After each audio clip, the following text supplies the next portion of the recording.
el proyecto va sobre la geometría y la pedagogía Waldorf. Quiero entender también por qué enseñamos y aprenden los alumnos geometría, pero creo que hay un trasfondo mucho más profundo de lo que muchas veces somos conscientes, ¿no? Esto, en un primer lugar, va dirigido a mejorar la práctica docente y luego, claro, puede tener un impacto en el aula. Pues Marta, en base a tu experiencia y todo lo que conoces de geometría, ¿qué dirías que es para ti la geometría? Pues vamos a empezar a responder desde la dignidad y la profundidad que requiere esta pregunta. Porque para mí, después de casi 40 años de trabajar en geometría, por no decir más, porque en una primera época también observé la geometría a través de la fotografía y de reportajes, pero todo lo que he hecho terapéuticamente hace que mi respuesta sea que la geometría en realidad es la estructura del universo. Es como si fuera el hilo conductor de todo, es como una gran trama que tiene un orden implicado. Hay como un gran ecosistema en la existencia que está basado en leyes matemáticas que se expresan, estas leyes, geométricamente, ordenadamente, estructuradamente. Hay un orden implicado, como decía David Bohm. Es muy importante el orden implicado, porque nosotros vemos un arbolito, una casita, una persona, una hormiga. Claro, todo tiene una forma, pero tiene también unos comportamientos, unas leyes que rigen su armonía, su salud, su existencia, su comportamiento, ¿no? Entonces, imagínate si tiene que ver las leyes de la naturaleza, las leyes matemáticas, las leyes del orden y de la armonía, con una estructuración geométrica. Lo que pasa es que el problema de la palabra geometría es que se inventó esta palabra para decir, significa la medición de la Tierra, geo. Claro, entonces sí, se inventaron que se podían medir cosas de los terrenos, etcétera, de la Tierra física visible y tal, y metría, o sea, medir terrenos, ¿no? Pues claro, no, es una palabra que para mí es insuficiente porque va mucho más allá, sería estructurometría, digamos, o algo así, en lugar de geometría, ¿sabes? Porque va mucho más allá de la Tierra, pues, bueno, o de la Tierra, si incluyéramos a todos los reinos, que para mí son 4, no 3, el animal, el vegetal, el mineral y el reino humano, que para mí es muy distinto que el animal, porque tiene autoconciencia. Por lo tanto, imagínate, todos estos reinos se rigen por unas leyes. No chocan entre sí, no tienen las hormigas trompa de elefante o los árboles crecen bajo tierra y las raíces están por encima. Todo tiene un orden, un porqué. Por lo tanto, la geometría es que está en todas partes, la que vemos y la que no vemos. Si entramos en el mundo micro, todo tiene una estructura, un orden, todo encaja, tiene unas proporciones, hay unos encajes geométricos incluso, como la insulina y cosas así, que dices, es increíble como si un receptor tiene una forma redonda, el otro tiene una forma redonda que encaja o sea, un llave y cerradura, digamos, ¿eh? Si es angular, el otro es angular y encaja. Claro, es que esto es, cuando miras en el mundo micro, también es geométrico, es que todo es geométrico en el fondo. O cuando ves una hoja de un árbol y con todas las proporciones que tiene cada línea de estas, ¿no? De la hoja, que si es cerrada, que si es redonda, que si es no sé qué, todo tiene una razón de ser. Hasta las huellas digitales nuestras, ¿no? Que no se ve la geometría porque no hay ángulos, pero también tiene una razón de ser y hay unas formas de espirales y además es un patrón único. Cada huella digital es como nuestro ADN, es único, ¿sabes? Y está en forma de espiral. En realidad, si vas abriendo la mente a lo que es geometría, todo es geometría. Tenga ángulos o no tenga ángulos, sean curvas, rectas, sean en espiral o sean pequeñísimas o grandes galaxias, es que no importa. Hay un orden implicado, hay una existencia que tiene un sentido estructural y armónico. Es que este sería el lenguaje de la geometría, es lo que está más allá de lo que vemos. No sé, si lo aplicamos a la pedagogía, para responder más directo a tu pregunta, quizá deberíamos ver que los niños están dibujando obligatoriamente polígonos y tal y cual, pero no saben o no conocen, porque realmente nadie se los ha dicho, pobres, que cada uno de los polígonos son como letras de un gran abecedario. Un triángulo, un cuadrado, un pentágono, un hexágono. Podría ser A, B, C, D, E, de un lenguaje geométrico mucho mayor, mucho más sofisticado, que tiene una serie de patrones. Y aquí entraríamos en el concepto arquetipo o patrón, que es muy interesante para comprender la geometría. Y también me gustaría hablarte de los campos morfogenéticos de Rupert Sheldrake, porque es que hay tanto que decir de la geometría y es tan desconocida o ignorada, no sé. Totalmente. Bueno, pregunta más. Marta, me parece súper interesante cómo has definido este alfabeto de los polígonos. En realidad es el lenguaje o el alfabeto de la armonía. La armonía habla a través de la geometría. Crea frases, crea patrones ordenados, crea pautas, crea arquetipos armónicos o inarmónicos. También hay geometría muy inarmónica, que puede ser muy poco saludable, y eso aquí entraríamos en el mundo del arte y de los cuadros, etcétera, que podrían ser realmente muy inarmónicos, lo que desprende cada cuadro que dibujamos o dibujo o lo que sea, o cartelito o escultura. El arte tiene unas connotaciones terapéuticas tremendas. ¿Por qué? Porque en el fondo son formas y colores. Siempre el mundo de la forma es el mundo de la geometría y todo tiene forma. Por lo tanto, todo está relacionado con la geometría, absolutamente todo. Y eso lo decía Rupert Sheldrake. Rupert Sheldrake, un bioquímico inglés maravilloso, que hace ya casi 40 años, o no sé cuántos, y más de 30 seguro, que habló de los campos mórficos, los campos de formas, y de la resonancia mórfica, de la resonancia entre las formas. Y claro, fue una revolución, es una revolución todavía, es la hipótesis de la causación formativa, Rupert Sheldrake. Bueno, pues en realidad, para resumir mucho, lo único que dijo es que más allá de la transmisión de información por campos electromagnéticos, que es lo que dijo Newton, etcétera, todo está como pensado para los campos electromagnéticos, es lo que conocemos. Pues él dijo que hay otros campos de transmisión energética que son estructurales, son campos que tienen que ver con nuestro comportamiento. Y esto es una clave muy importante, entender la palabra comportamiento, porque suena moralista y no, es cómo se comporta una hormiga, cómo se comporta un león, o cómo me comporto yo cuando soy adolescente o cuando soy vieja o tal. Hay comportamientos psicológicos, físicos, orgánicos, cómo se comporta mi estómago, mi pelo, todo tiene un comportamiento. Y eso depende de resonancias mórficas entre formas. Por lo tanto, hablaba, para resumir mucho, de campos estructurales. Los campos mórficos son campos estructurales que tienen que ver con la geometría, pero la geometría tiene que ver con comportamientos psicológicos y la voluntad humana y el pensamiento y la forma de dirigir el pensamiento. Imagínate si tiene connotaciones la teoría de Rupert Sheldrake, ¿no?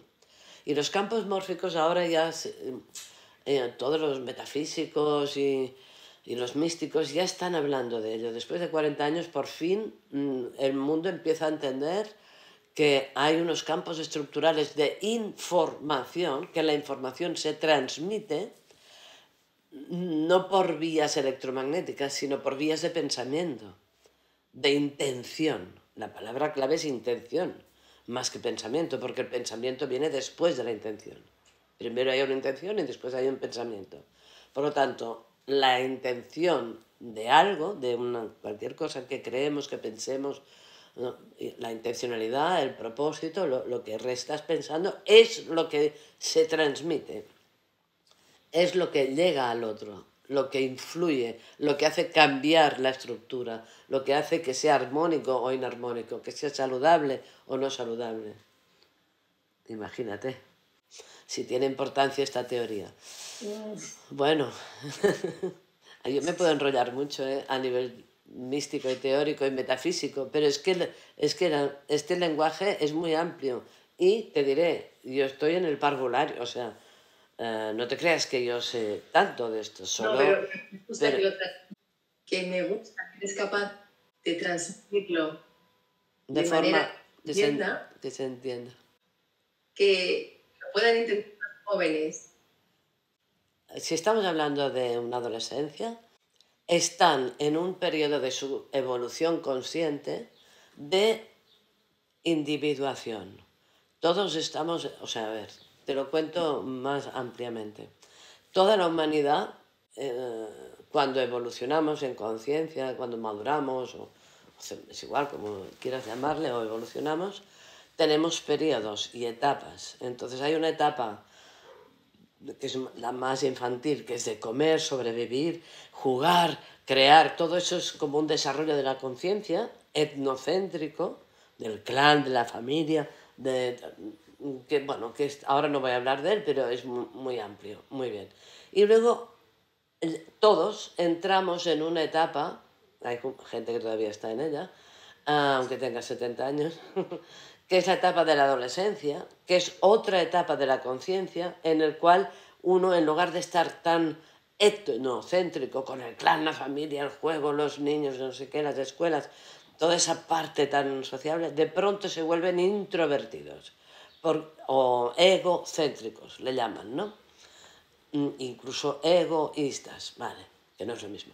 ¿Por qué? Porque se necesita en un momento de evolución verse diferenciado de los demás, sean padres, profes, hermanos.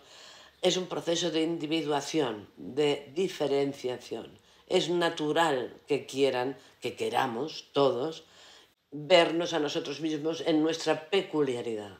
¿Quién somos? Tenemos que descubrir quién somos más allá del clan, más allá de lo etno, de la familia, del Barça, del no sé qué, de la escuela, de tal. Nos tenemos que entender la unicidad, la peculiaridad nuestra, nuestros dones, talentos y tal.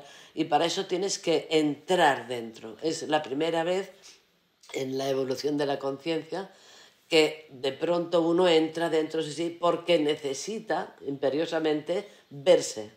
Esto es un proceso de introspección, pero de individuación. O sea, tienes que encontrar el individuo que eres como ser, como espíritu, digamos, ¿no? Diferente de los demás, ¿no?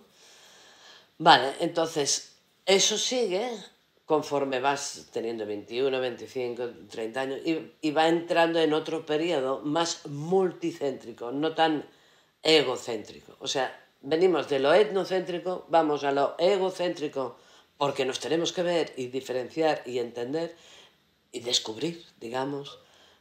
Y luego es cuando puedes amar, darte a los demás, compartir, etc. Esto es multicéntrico.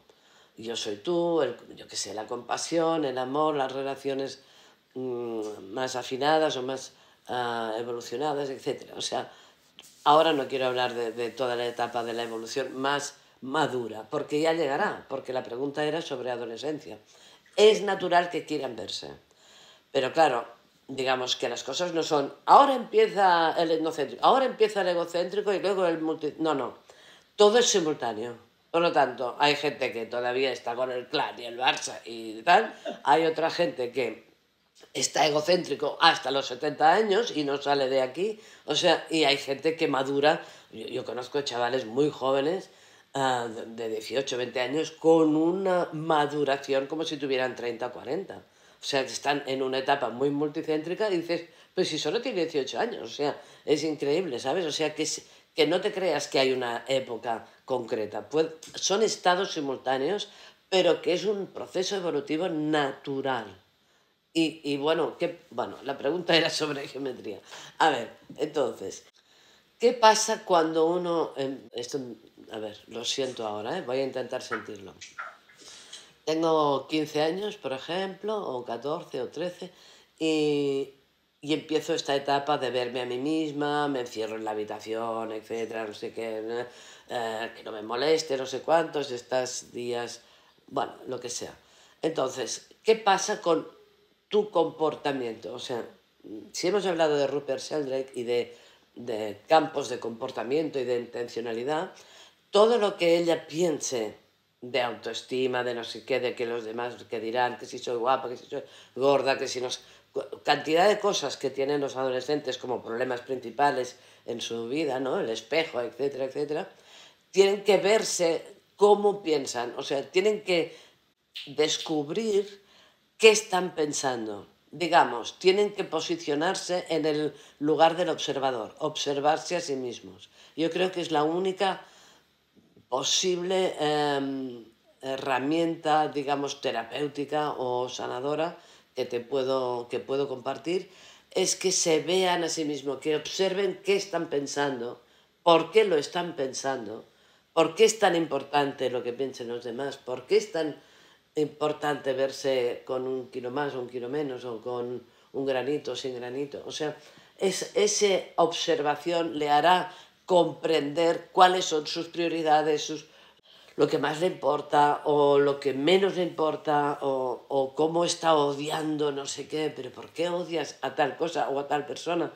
¿Qué es lo que te refleja de ti aquello que más odias? O sea, al final, automirarse, autoobservarse, el trabajo de introspección, es lo único, pero no de una forma aislada, sino ignorando a los demás. Eso sería aumentar su egocentrismo, sino verse honestamente, no autoengañarse, no explicarse mentiras a sí mismo, sino observar qué está pensando, por qué lo está pensando, cómo lo está pensando, y hacia dónde le dirige aquel complejo, o aquella rabia, o lo que sea, aquella tristeza. La tristeza es una de las cosas que viven muy fuertemente los adolescentes, mucho.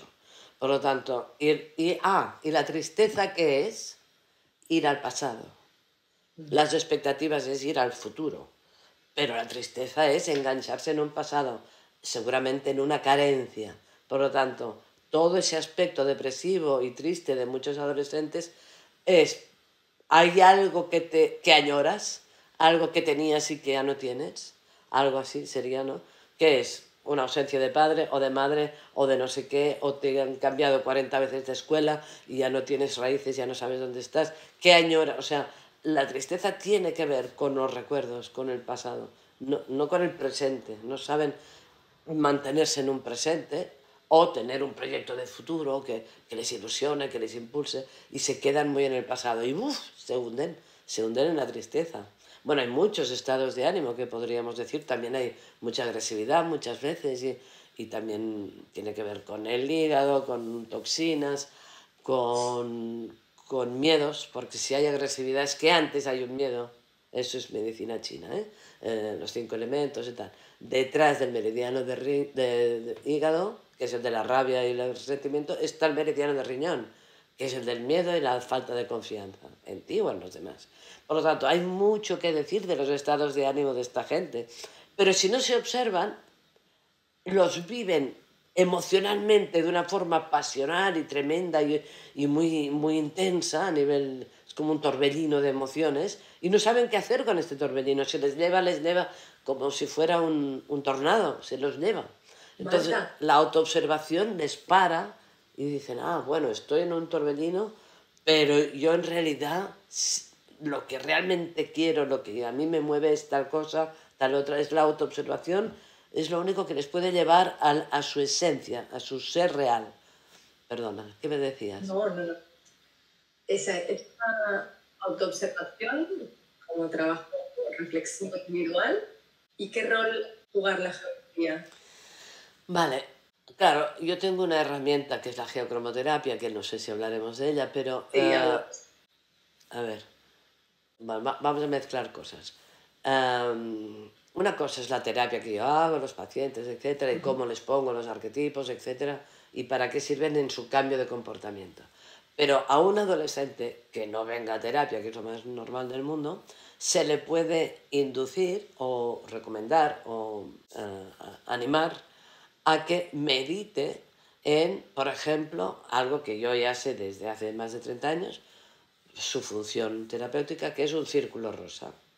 Si está muy desequilibrado, un círculo verde. O sea, los círculos, bueno, hay muchos patrones, ¿eh? La Geochrome tiene 77 patrones ordenados, etcétera, etcétera. Entonces, ahora te hablo solo de círculos, pero por ejemplo, si tienen un problema muy familiar, muy de repetición de patrones del padre o de la madre, un conflicto, digamos, sistémico, familiar, sería un triángulo verde, el patrón que yo le induciría a meditar. Ahora hablaremos de meditación. Si fuera algo que tiene que soltar porque está muy enganchado, tal, pues un triángulo amarillo. Si está muy asustado, en shock, como muy en un estado traumático, digamos, por alguna razón, pentágono rosa. Bueno, por lo tanto, yo podría, o tú también, porque conoces la geocromoterapia, animarles a usar unos patrones simples, fáciles de, por ejemplo, visualizar un pentágono es fácil, un triángulo también y un círculo también. Si yo le digo a un adolescente, visualiza un dodecágono de color morado, ya le complico un poco la vida, ¿sabes? O sea, no vamos a buscar patrones que sean demasiado complicados. Pero hay algunos básicos que dices, hombre, está en shock, pues dale un pentágono rosa. Está pues muy cansado, agotado y no se mueve de la cama, un círculo rojo, que es vitalizante y de eficiencia y de salir de un estado así de cansancio profundo, ¿no? Bueno, entonces vamos a la visualización.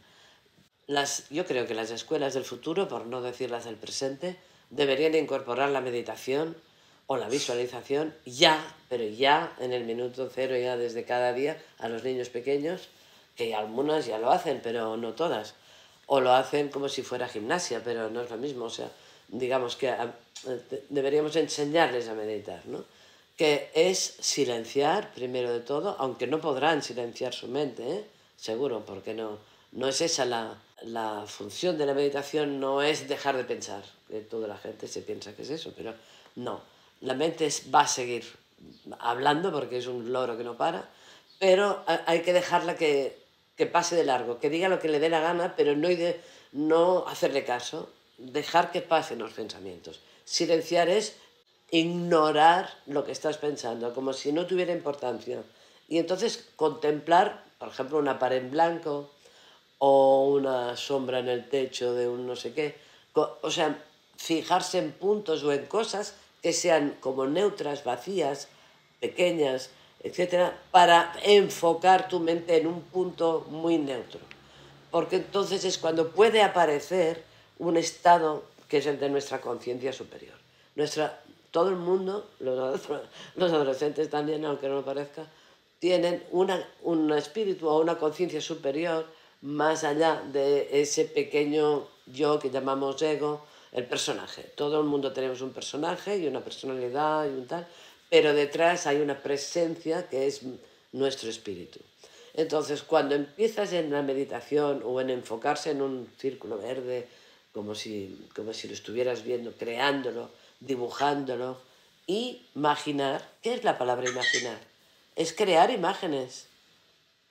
Imaginar, o sea, voy a crear una imagen. Pues crea un círculo verde, o un triángulo amarillo, o un pentágono rosa, ¿por qué no? Imagínatelo, créalo con tu mente, sitúatelo delante, como si estuviera a 1 metro tuyo, o en la pared que tienes enfrente, o en una mesa que estás mirando a la mesa, y en la mesa dibujas tu polígono X que te ha recomendado la profe, ¿no? O lo que sea. Y ya está, y te enfocas en eso. Entonces, el patrón, el arquetipo, círculo verde, vamos a poner que sea este, entra en ti a través del chakra de los ojos, a través de todos tus otros centros de energía.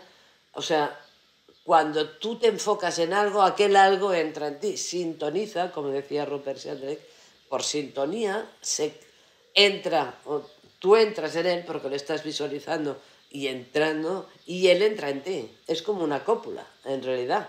Es una... Sí, así es directamente. Sintonizamos y somos uno con aquello que nos hemos enfocado. Si te enfocas en un triángulo amarillo, pues te acercarás a la energía del desapego, ¿no? Que es soltar, aprender a soltar, lo que sea que estás pegado allá repitiendo un patrón, pues suéltalo visualizando un triángulo amarillo. A ver cuál. Estás incoherente. Un heptágono, este es más difícil. Bueno, 7 lados tampoco. Tú puedes dibujar un polígono de 7 lados. Un heptágono verde sirve para la coherencia, para entrar en coherencia. Bueno, pues intenta visualizarlo en tu cabeza. Con los ojos cerrados puedes verlo en tu frente, como dentro, como si estuvieras, como si tú te pusieras bizco. Visualizar a veces yo lo siento como ponerse bizco y dentro de tu cabeza, en un tercer ojo, estás viendo o inventando, imaginando, dándole imagen a un heptágono verde o a un triángulo rojo, ¿no? Si estás con miedo, triángulo rojo, vale. Pues visualízalo aquí, en tu tercer ojo, en la frente, como si estuvieras mirando por dentro. O visualízalo en la pared enfrente o en la mesa, donde quieras. Pero activa el arquetipo triángulo rojo. Algo así sería, ¿no? Para que en ti entres, sintonices con él y aquel patrón universal tal, te ayudará en tus miedos, te relativizará cualquier cosa que ocurra que te dé desconfianza y temor y tal, pues te lo ordena de tal manera que tú sientes que puedes enfrentar aquel reto. Vale, perfecto. No sé qué pasa, pero aquel patrón universal o arquetipo te cambia o reprograma tu comportamiento. Eso es lo que hacen los arquetipos geocrom, desprogramar algunos o reprogramar en un comportamiento armónico. Comportamiento que puede ser celular, que puede ser energético o que puede ser psicológico y relacional, digamos, ¿no? Bueno, pues eso es lo que hace, esto es la función que tiene la geocromoterapia. Entonces, ¿qué les diría? Pues usar una cosa que llevo 30 años y no sé cuántos libros escritos, que está establecida, que no me lo inventé ayer, sino que llevo miles de terapias, o sea que sabemos que funciona, pues porque no lo incorporamos en las escuelas de una forma muy sencilla. Es decir, vale, de los 77 pues hay 20 que sirven para la pedagogía, para los adolescentes, y hay 15 que sirven para los niños pequeños. Vale, pues vamos a hablar de estos 15 o de estos 20 y nos olvidamos del resto y de la gente mayor y de las terapias y nos enfocamos a la pedagogía en visualizar esto o en dibujar esto. Vamos a dibujar hoy triángulos rojos porque aquí hay cualquier cosa y te inventas una clase dándole color, porque el color es lo que... Claro, es que el color modula la geometría. La geometría es el patrón del arquetipo. Ay, mira, te digo una cosa. ¿Sabes qué decía Platón? ¿Sabes qué les preguntaba Platón a sus alumnos? No. A ver, ¿qué les preguntaba? ¿Todos los gatos son iguales?, decía Platón. Claro, la respuesta es no. No, todos los gatos no son iguales. Feos, blancos, negros, con pelos rizados, con pelos... Es igual, todos son distintos. Pero, ¿verdad que cuando ves un elefante o una hormiga sabes que no es un gato? O sea, el arquetipo, o sea, todo el mundo reconoce el arquetipo gato, porque está más allá de su apariencia. Todos los gatos son distintos, no se puede decir que sean iguales, pero el arquetipo gato sí que es único. Hay un arquetipo, hay un patrón gato, igual que hay un patrón elefante, un patrón árbol, un patrón del cáncer o de lo que sea, de cualquier enfermedad. Hay el patrón etérico detrás de la realidad. Eso es el arquetipo. El arquetipo es algo intangible, no visible, pero que es indiscutible. Nadie confunde un gato con una hormiga, porque todo el mundo sabe distinguir el arquetipo gato. ¿Entiendes? El arquetipo es algo abstracto, no es algo estable, todos igual. No, no, no. Es una cosa como que está detrás de todas las formas posibles. Hay un patrón más allá. Es como si fueran los gatos se comportan, voy a hablar de comportamiento, que es la clave de la geometría, distinto que los elefantes, que los leones, que los árboles. El comportamiento del gato es único, el comportamiento de la leona también es único. Eso es muy de arquetipo, patrón, que es invisible. O sea, parece que la geometría sea visible, pero en realidad es invisible. Los arquetipos que conforman el lenguaje de la geometría son invisibles, son etéricos. Y eso es la parte que nos cuesta más entender. Pero tienen que poderlo entender de alguna forma, que hay un molde, un patrón. ¿Sabes? Los arquetipos que son invisibles. El arquetipo es invisible. Eso. Tú ves la forma exterior del gato, pero sí, el arquetipo gato está más allá de si es feo, bonito, blanco, negro, grande, pequeño, ¿sabes? Sí. El arquetipo es el molde, el patrón gato, el que es indiferenciado del patrón perro. Es otro. El triángulo es triángulo. Y cuando le pones un rojo, tiene es un patrón. Pero si al triángulo le pones un verde, tiene otro patrón. Porque modula de distinta manera. Es como decir, vale, esto es un león y esto es una leona. Vale, pues entonces el león será verde y la leona, que es de la misma raza, lo que tú quieres, porque también es triángulo, no sé qué, pero eso es rojo. Ah, entonces es distinto, porque no es lo mismo, ¿no? Sí. O no sé, ahora se me ocurre esto con los animales, pero podríamos pensar en, bueno, las plantas, imagínate, si hay razas y razas de... es una hiedra, sí, pero hay muchos tipos de hiedra.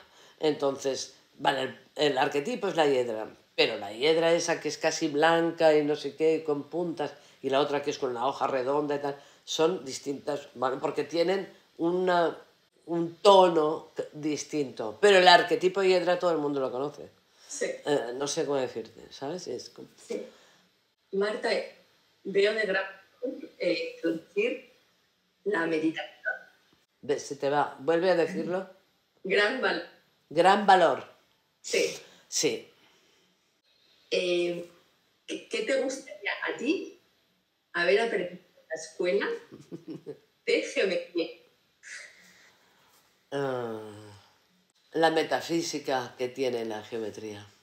La profundidad, porque era todo tan técnico, tan de regla, lápiz, normas, ángulos, grados, y a mí me encantaba, y hacía unos dibujos perfectos, siempre sacaba un 10, pero me sabía siempre a poco.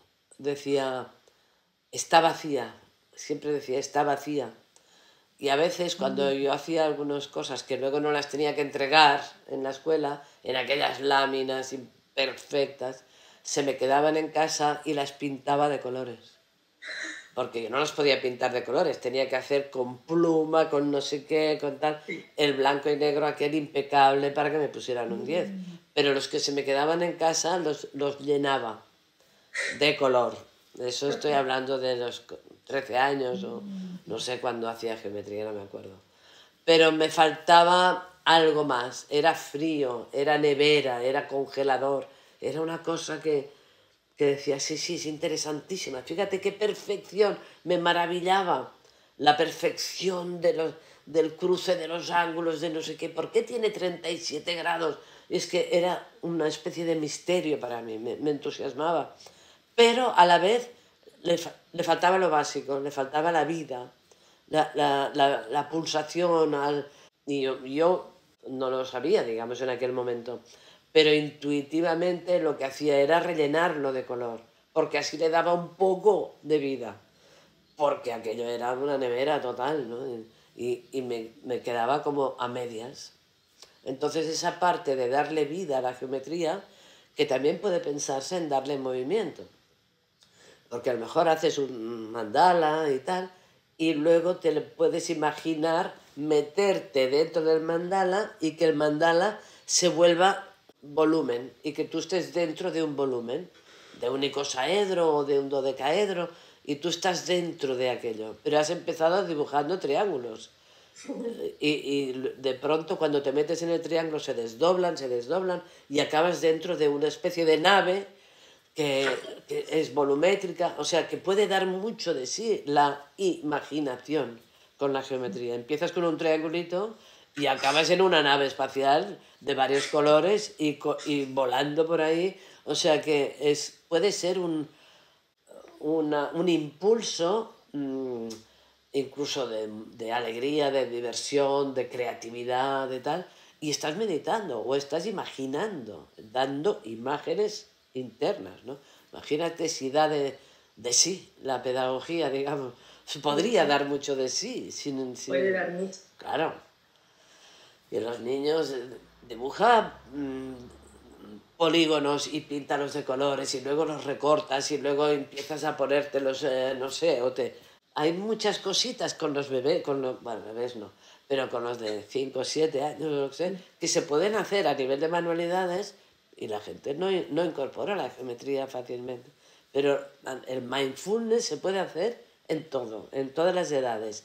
Cada uno al nivel que sea, no tiene que ser todos igual, ¿no? Porque a lo mejor el adolescente empieza en plan niño haciendo un tal, pero luego acaba imaginando más y acaba creando unos mandales impresionantes. O sea, es como un camino, ¿no? Que ellos empiecen a explorar la geometría, empezando por lo simple, para luego sofisticarla y puede llegar a ser algo que les llene mucho, que sea muy creativo, que sea muy evolutivo para su conciencia, les ayude a entenderse a sí mismo o les ayude a comprender el mundo, ¿no? O yo qué sé, el lenguaje de la armonía, para cerrar el círculo de lo que estábamos diciendo, ¿no? Para comprender el lenguaje tan exhaustivo y maravilloso que tiene el mundo armónico y de la belleza y toda esa creación maravillosa que hemos creado entre todos, ¿no? Porque esto para mí no lo ha creado ningún dios, lo hemos creado nosotros, hemos imaginado todo, somos dioses creadores. Eso suena un poco raro, pero somos hacedores de realidades. Nuestra mente, nuestra intencionalidad, como dice la física cuántica, es la que crea y el observador modifica lo creado. Lo creado depende de quién lo está observando. Eso es la cuántica, el resumen de la cuántica. Bueno, pues imagínate, hemos creado toda esta maravilla entre todos, porque todos somos Dios, ¿no? Pues es una maravilla, esto es un invento, pues podemos seguir creando, ¿no? Y a más capacidad de imaginar, más capacidad de crear. Exacto, exacto. Hay que entrenar, igual que se entrena un músculo, la capacidad de imaginar para ir ampliando la capacidad creadora de realidades. Ellos crean la realidad de cuando sean adultos, la están creando ahora. Su adolescencia fue creada en su infancia y siempre estamos creando el siguiente paso, el mañana, porque lo hemos imaginado el día antes, o lo hemos inventado o creado, o a veces por influencia, a veces por imaginación tuya propia, da igual, pero somos hacedores de cualquier realidad, cualquier realidad. Esta casa la compré como una especie de ruina, abandonada hacía años y tal.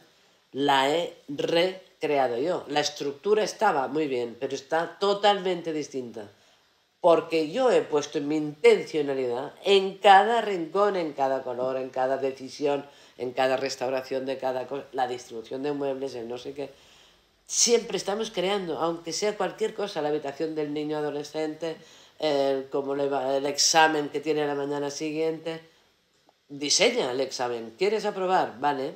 ¿No te acuerdas de todo? Bueno, pues tendrás que darle imaginación o a veces por memoria fotográfica o por alguna razón o por intuición, ¡clan!, la aciertas. Crea tú el examen de mañana, el resultado de lo que quieras. ¿Quieres salir de estos estudios y aprobar? Bueno, pues es una intención, hazlo. No te quedes 3 años haciendo el mismo curso. Depende de ti, solo. ¿Sabes? Es que sean... A ver, estoy hablando de empoderamiento. Sí. Pero el empoderamiento del alma, no del ego. Esta es la confusión. El empoderamiento siempre nos pensamos que es del personaje. No, no.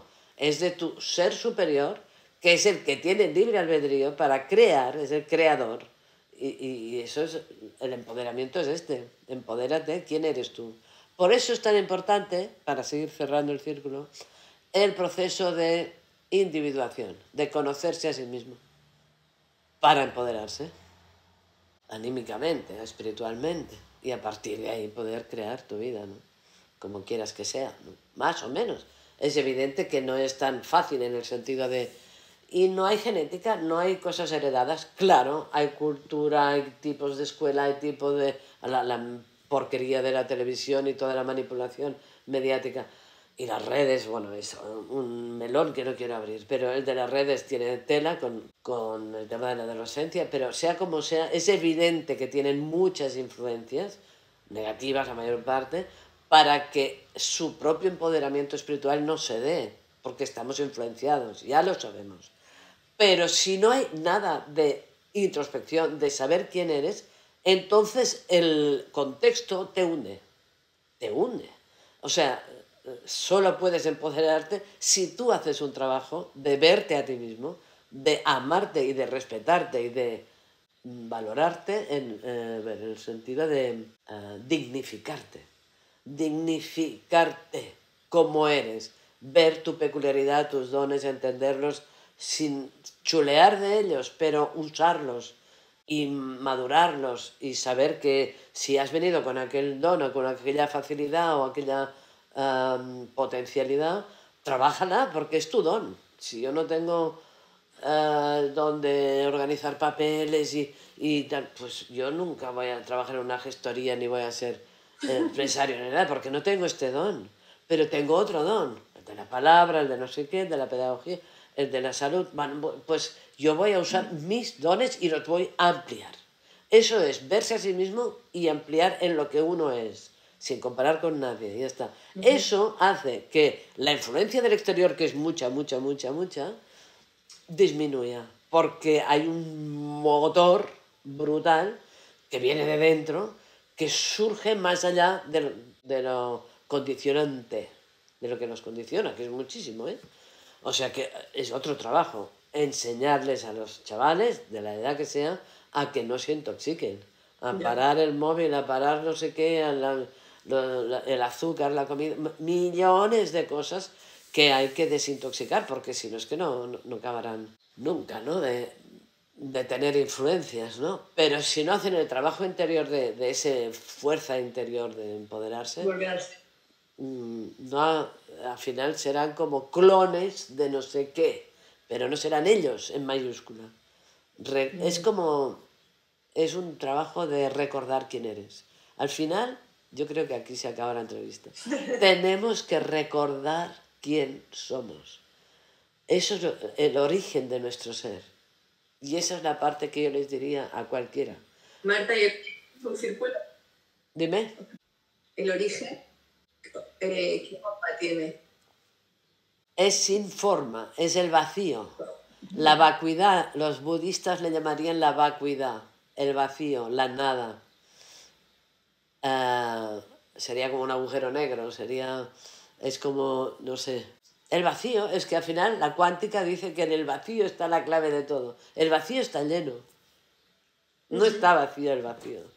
O sea, también le podríamos llamar, eso ya es más místico, como quieras llamarle, pero hay una fuerza que es la que llena el vacío y es el motor que mueve todo, que es el amor. Pero claro, el amor humano no es. El amor de intercambio, yo te quiero si tú me quieres, y no sé qué, incondicional. Todo esto es una mierda. O sea, esto es un montaje, es un comercio, no tiene nada que ver con el amor. El amor sería una bondad, hay algo creador, creativo de dar, siempre estar, yo qué sé, cada primavera, otra vez a renacer, todo. Es como, es dar, es todo el rato nos está dando, la lluvia nos da litros y litros de agua, y todo es, cuando lo ves en el exterior, que al final es físico, ¿no? La creación, pero es un referente de lo que es el amor, es esa cosa que no para de crecer y de moverlo todo. Eso es un amor que, claro, es que como tenemos unos referentes así tan católicos y tan que no nos sirven para entender ese motor cuántico. Pero estábamos hablando del vacío. Quizá este vacío que yo digo que está lleno, desde el lenguaje de la cuántica, cuando dicen que está lleno de algo que le llaman éter a veces, bueno, a primeros de siglo le llamaron éter, luego Akash, le han llamado de muchas maneras. También se puede llamar amor, pero entendiendo amor como una fuerza, digamos, del universo, no como un intercambio de cosas. No es ñoño, este amor no es ñoño, eso es otra fuerza. Pero sí que hay algo que es expansivo, que el amor es expansivo, es magnético, es expansivo, se nos pega, ¿no? Una persona amorosa, todo el mundo quiere estar con ella, digamos, es magnética, ¿eh? Como, eso es lo que quiero decir, que es una fuerza muy, muy, muy poderosa, ¿no? Quizás sea eso el vacío, que está lleno de algo que no sabemos cómo llamarle. ¿Le puedes seguir llamando éter? Bueno, vale, llámale éter, pero como suena a química, el éter suena a una sustancia rara, y Akash, estamos hartos de los registros akáshicos y de... Al final dices, no sé, sí, claro, es una biblioteca de información, eso se define la Akash, pero eso es lo que mueve un árbol o una galaxia, no lo sé.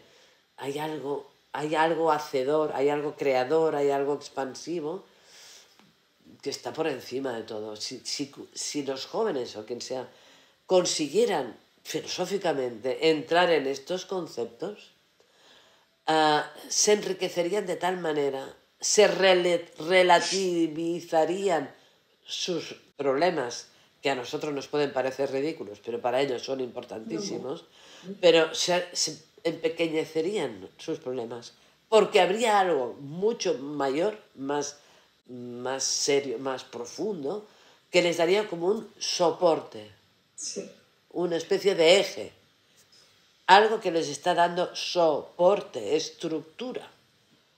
Eso es geometría también, estructura, ¿no? Pues mira, que piensen en triángulos. El triángulo es un polígono que está inserto dentro de todos los polígonos. Si tú dibujas un decágono, tiene 10 triángulos. Si dibujas un cuadrado, hay 4 triángulos dentro. Tú trazas las diagonales, cuando tengas cualquier polígono, un hexágono, traza las diagonales y ¿qué tienes? Triángulos. Por lo tanto, el patrón básico de la geometría es el triángulo, que tiene 36 grados cada ángulo, ¿eh? ¿Vale? Pues el triángulo es un gran patrón para dibujar, para visualizar, para imaginar, etcétera, porque es como la clave del resto, ¿no? Y los círculos, que no hay ángulos, todo es equidistante al centro y son muy estables, son más profundos, son más espirituales y más potenciadores. Los triángulos serían más correctores de cosas, más dinámicos, pero los círculos son más expansivos, pacificadores, dadores de una energía muy completa, son más maduros, pero son dos grandes patrones que yo los pondría en todas las escuelas, en todas partes, para jugar, para colgar, porque es que son la clave. Fantástico. Marta, pues muchas gracias. Bueno, de algo habrá servido, supongo. Seguro, sí. Espero que te sirva. Podríamos estar un par de horas más. Sí. Muchísimas gracias por tu tiempo. Ya ves. Yo te comparto el estudio cuando lo acabe. Sí, me encantaría. ¿Sí? Me encantaría que lo compartieras, sí. Bueno, gracias a ti. No, ha sido interesante. Porque nunca me han pedido que me enfoque en la pedagogía. Y hay mucho que decir, ¿eh? Sí. Digamos que seguramente hay más cosas de las que hemos dicho, pero hemos empezado hablando de pedagogía y geocrom y tal, y no está mal, porque da de sí el tema, ¿eh? Me sabe mal que se oiga tan fatal. Sí, Pero animal. bueno. Mis disculpas porque hoy, por un problema técnico, mi voz hoy no se escuchaba bien. Aún así hemos seguido adelante con la entrevista. La conversación ha sido muy fluida y muy rica y por eso hemos querido compartirlo pese a estos fallos, ¿no? en el diálogo y en la voz. Me presento, mi nombre es Cristina Costa Santolaria. Actualmente estoy como docente en una escuela Waldorf y con este motivo he querido entrevistar a Marta para profundizar en el valor de la geometría acompañando a los jóvenes y cómo nos podríamos aproximar a ella desde el aula. Y también tengo un proyecto del hábitat en la creación de espacios conscientes que se llama My Home Therapy y también ha sido el proyecto que me llevó a conocer a Marta hace ya años.